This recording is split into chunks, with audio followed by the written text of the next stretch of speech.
we, all deal with, some of the politics of education, and there are a lot of different factions and sides and opinions. And I think that the myths often inform what people think about what's happening in education. And it can get hard, it can get really tough to keep going because in the policy space, that can be kind of combative. And so I remember when I first started, I said after 6 months, I have to just be in a school at least once a month to be reminded of why we're doing what we're doing. And so kids always kind of remind you of what's important. We do bus tours to high-performing schools so that people can see what that looks like.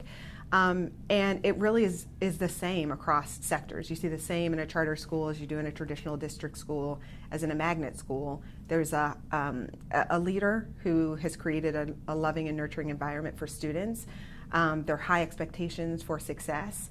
And then there are kids who are enjoying the process of learning. And that's just a really critical reminder for me, and I think others in the space, that it's really about the kids of why we're doing what we're doing. Most schools and most classrooms look really similar to how they looked 100 or 150 years ago. And if you think about any other industry, I can't think of many industries that look the same as they did 100 years ago. Our economy has changed, our society has changed, and in many ways our school systems haven't. So I do think that there's a role for innovation, and we always need to be pushing the envelope for finding new school models and leveraging technology in the classroom, rethinking school facilities. So we're always going to be thinking about that. On the flip side, I think we also have to be careful that we're not just about innovation for two reasons. One is there are practices that we know work. And so we also have to learn what are those practices and then how do we replicate them to serve more students.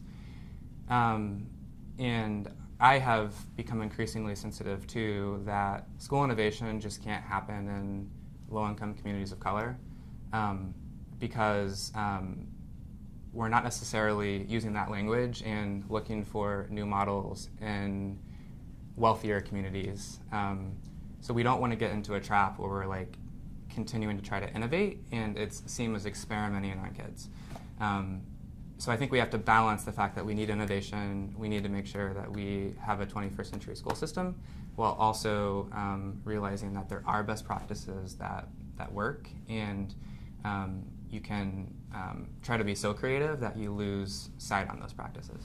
And we've heard the expression, it takes a village to raise a child, and it's just so true. And you see that with, there was a teacher who at one point was dealing with a student who had been kicked out of her home, and the teacher took the child into her home. Now, whether that's advisable or not, it just speaks to the level of commitment that people have who are going into this work. And it's not just a job. I mean, it's really mission work that people are doing, because they're all in. You really have to be all in when you're dealing in communities where the needs are well beyond just providing an academic learning environment. It's really providing a space where people can realize their fullest potential. And that's what we really want to invest in.